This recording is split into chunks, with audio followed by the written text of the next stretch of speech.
اسلامی امارت سخندوی د شریعت د الله د دین لخر د امت فتو عزت سمعنا واطعنا لا اله الا الله.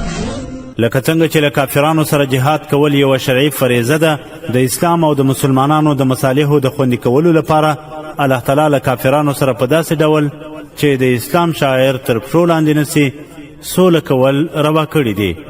دا چې سوله څه شی ده، شرایط یې څه دي، په کومو حالاتو کې له کافرانو سره سوله جایز ده، د سولې او تسلیمۍ ترمنځ فرق څه دی، دې پوښتنو ته ځوابونه او اړوند مسایل د سولې او تسلیمۍ تر سرلیک لاندې د قدرمن استاد قاری سید خوستی صاحب د فکری درسونو د لړۍ په شپږم درس کې موندلای شئ. اسلامی امارت سخندوی د شریعت د الله د دین لخر د امت فتو. الحمد لله والصلاة والسلام على رسول الله وعلى آله وصحبه ومن والاه ومن تبعه بإحسان إلى يوم الدين.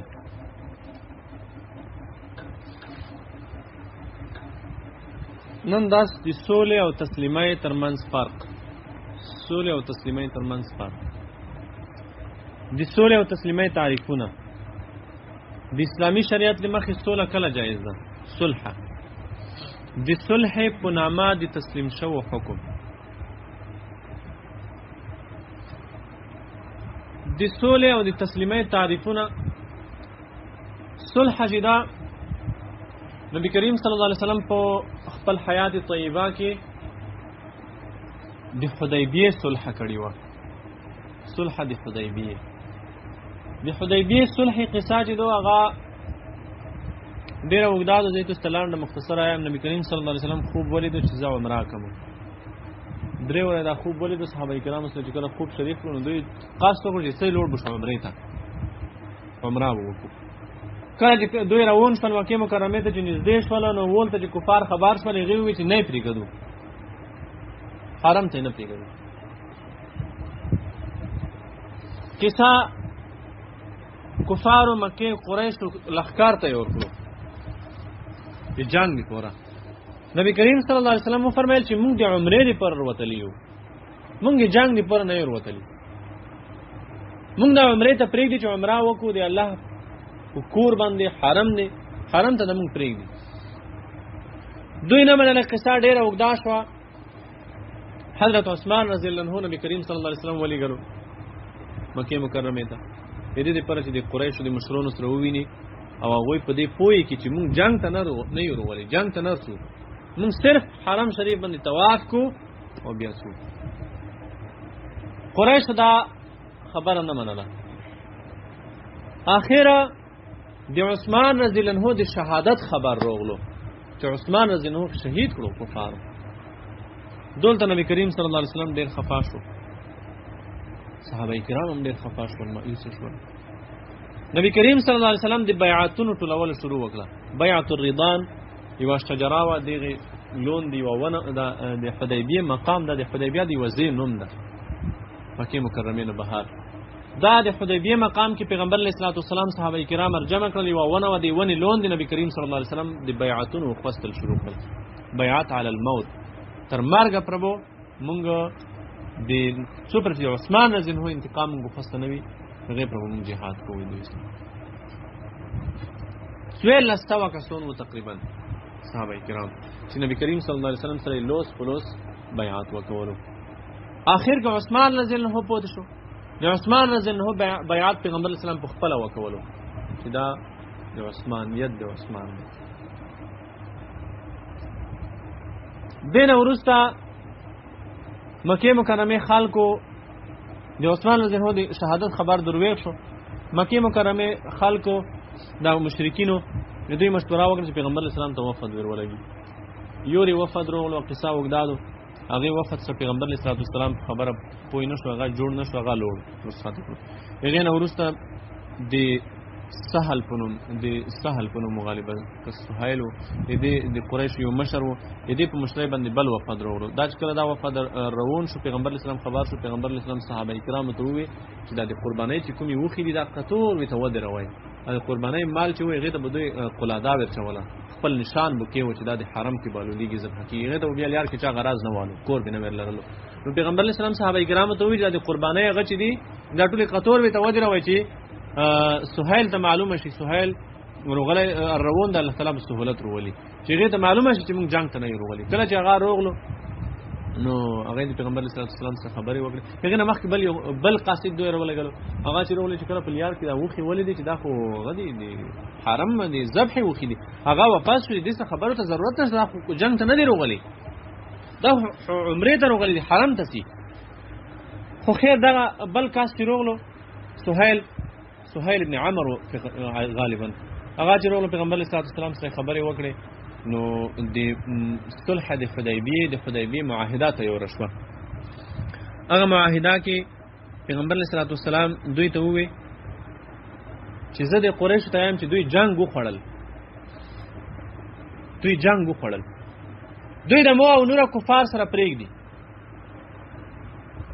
مو او د عربو نوره کفار د پرېږدي سره کچېرته زه دوی ختم کړم نو د دوی هدف به په خپل کور پر راشي، هیڅ جنگ به نه وي کړی، بس زه به ختم شم، ملګري به ختم شي، دوی هدف به پر راشي.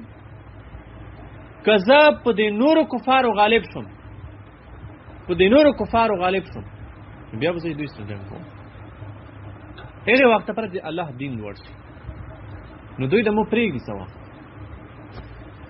په همدې خبره لاس کوله معاهده وشوه، 10 سنین لاس کوله.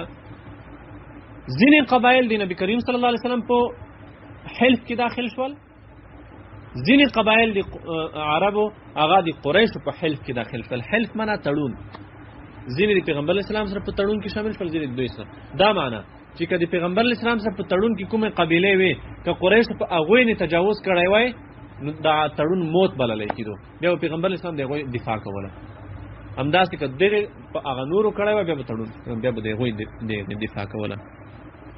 قصه اوږده د صلح حدیبیه کې نبی کریم صلی الله علیه وسلم د کفارو ډېر داسې شرطونه ومنل چې ظاهرا د هغې منل په صحابه کرامو ډېر درنده تمامیدل. یو د هغې نه دا شرط و چې پیغمبر علیه السلام باندې دوی دا شرط کېښود چې که چېرته یې مونږ نه څوک ته راغلو، کوم کافر کوم مسلمان مونږ نه تو ته راغلو ته به مونږ ته سپرې، خو که تو نه مونږ ته څوک راغلو هغه به مونږ ته نه سپرو. نبی کریم صلی الله علیه وسلم دا شرط ومنلو. عمر رضی الله عنه نور صحابه کرامو ته په دې باندې ډېر درد او تکلیف حاصل شو. دا شرط یا خط لیکلی شوی نه و چې یو صحابي ابو جندل رضی الله عنه فکر کوم ابو جندل د سهیل ابن عمر زویم و، دا راغلو زولنې او زنجیرونه کېدي نبی کریم صلی الله علیه وسلم ته ورسېدل. پیغمبر علیه السلام د سهیل وی ته وویل پیغمبر علیه السلام ته چې موته اولنی د تړون امتحان په دې ځای کې ده، دا سړی به موته سپرې. پیغمبر علیه السلام ته وفرمیل چې موته منځ کې تړون یا مکمل شوه نه ده، ته یې په لیکلو اخته یې، کله چې ولیکلی شو زه به د تړون پابند جوړېږم. دوی ته وایي چې نه تړون لغوه کوم بیا نه کوو. پیغمبر علیه السلام د لوړو مصالحو د علیا مصالحو دپاره هغه صحابي ته وویل، ابو جندل رضی الله عنه ته یې وویل چې ته صبر کوه، ته دوی سره لوړ شه، واپس لوړ شه. صحابه کرامو باندې دا ډېر درون تمام شو، خو هغه صحابي چې و هغه د دوی سره لوړ واپس شو. تړون وشو. سمو دا وروسته ښځې وتښوې، د مکې مکرمې نه ښځې مسلمانې شوې پیغمبر اسلام ته راغلې. دوی خلک چې ولګل چې موږ تاسو تړون کړی دی، الله تعالی د اسمان نه آیتونه ولګل چې تړون چې دا د ښځو په باره کې نه دی، سړیو په باره کې ده. په تړون کې ولته سړیو ذکر شوی دی، ښځو ذکر نه شوی، ښځې نه شي کولی. سورۃ ممتحنه کې په دې اړه آیتونه الله تعالی نازل کړل چې تاسو لا ترجعوهن الى الكفار، تاسو به دا کفارو ته نه واپس کوئ. ځکه ولته په تړون کې نارون ذکر شوی دی، ښځې نه دي ذکر شوي. په هر صورت صلح حدیبیه وشوه. د صلح حدیبیې د تړون نه وروسته تقریبا یو کال دوه کاله وروسته قریشو تړون موت کړو. او غدر یې وکړو. نبی کریم صلی الله علیه وسلم لښکر ته یې ورکړو، مکې مکرمې ته ولېږل، مکه فتح شوه. دا د صلح حدیبیې په تړون کې چې نبی کریم صلی الله علیه وسلم کوم شروط منلي وو، دغه شروط اوس وخت کې منل جایز دی او که نه؟ یو کافر ته مسلمان سپورل، نسخ کنی تړل، ده ته حواله کول، دا شرط اوس جایز ده که نه د کفارو سره؟ دا شرط نه ده جایز. دې شرط منل د کفارو سره جایز ده؟ فقها یې چې دې شرط منل جایز نه دي. نبی کریم صلی الله علیه وسلم ته ویل جایز وو، ځکه نبی کریم صلی الله علیه وسلم ته د دې شرط منل هغې ته وحی کېده، هغې ته په وحی معلومه شوې وه چې دا شرط ومنه فتح یې تودو. اوس وحی شته، اوس په وحی باندې، اوس که دا تړون موږ منو، څه معلومیږي چې دې تړون نه وروسته موږ ته فتح حاصل چا ته معلومه ده چې دا تړون مې سره وکړه، دا شرط ومنه، ومې منم، دې نه وروسته مو ته فتح حاصل. ولته نبی کریم صلی الله علیه وسلم ته په وحی معلومه شوې وه چې دا تړون نه ده منل، دا شروط ده منل. ځکه د حدیبیې ته د حدیبیې صلح ته قرآن کې الله تعالی فتح ویلي دي، انا فتحنا لك فتحا مبینا. دا فتح دغه صورت چې دا د حدیبیې د صلح نه چې پیغمبر اسلام واپس شو، دا صورت نازل شو، مکه مکرمه نه وه فتح. قرآن کې دغه حدیبیې صلح ته فتح ویل شوي دي. دا شروط منل د نبی کریم صلی الله علیه وسلم لپاره جایز وو، ځکه هغې ته وحی کېده. اوس وحی منقطع شوی دو، اوس دا رقم شرط د کافرو سره منل جایز نه دي، خو صلح کړل جایز دي. متارکه، مهادنه، مصالحه، دا ټول اصطلاحات دي، دا جایز دي.